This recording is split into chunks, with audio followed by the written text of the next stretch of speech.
Shalom. Memasuki tahun 2026 yang tinggal beberapa hari lagi, saya mau share firman Tuhan dari 2 Korintus pasal yang keempat ayat yang ketujuh.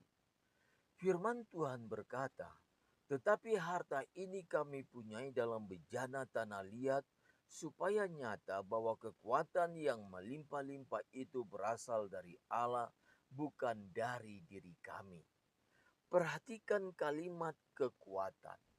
Arti dari firman Tuhan ini adalah setiap kita orang Kristen yang mau memasuki tahun 2026, kita harus tahu bahwa di dalam hidup kita Tuhan sudah memberi kekuatan yang melimpah-limpah. Dan kekuatan itu berasal dari Allah. Itulah sebabnya apapun tantangan yang kita hadapi di tahun 2026, kita harus percaya bahwa kita pasti bisa menghadapinya. Saya mau memberi ilustrasi tentang pendaki gunung.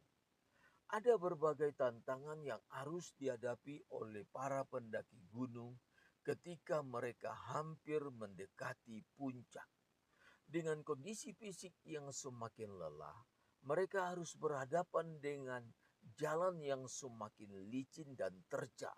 Suhu udara semakin dingin serta embusan angin yang semakin kencang. Jika mereka tetap bertekad untuk mencapai puncak, mau tidak mau mereka harus terus melangkah maju. Jika mereka kembali turun, maka segala usaha mereka akan sia-sia. Jika mereka berhenti bergerak, maka mereka bisa terkena hipotermia karena dinginnya suhu udara di tempat itu. Perjalanan pelayanan Paulus tidaklah mudah. Dia harus menghadapi kebencian dari orang-orang Yahudi yang menolak pemberitaan Injil. Dia dipenjara, dia dilempari batu, dia mengalami karam kapal dan terombang-ambing di tengah lautan. Dia bekerja berat, dia kurang tidur, dia menahan lapar dan haus, dan sebagainya. Dengan begitu banyak tantangan yang harus dihadapi, Paulus tetap kuat dan menang atas setiap tantangan itu. Bak mendaki gunung yang terjal, Paulus pantang berhenti. Apalagi mundur ke belakang.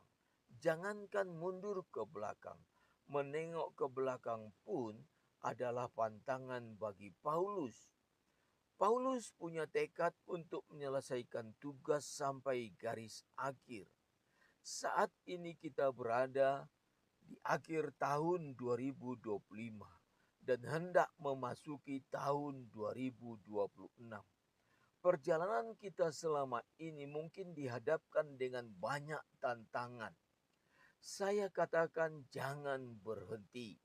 Sekali melangkah pantang menyerah. Sebab itu sesulit apapun tantangan menanti kita di tahun 2026.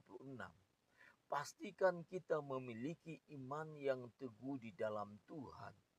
Jangan takut sebab bersama Tuhan kita akan melakukan perkara-perkara yang besar.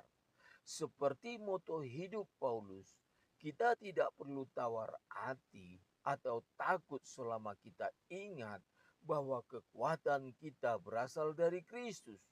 Jangan pernah lupakan penyertaan Tuhan yang pernah memberikan keberhasilan pada kita di tahun-tahun sebelumnya. Lakukanlah bagian kita, yaitu berani menghadapi tantangan di tahun yang baru, maka Tuhan akan mengerjakan bagiannya, yaitu mendatangkan kemenangan dan keberhasilan. Jangan lupa like, subscribe. subscribe, Tekan sekarang juga ya tekan sekarang juga ya tombol merah.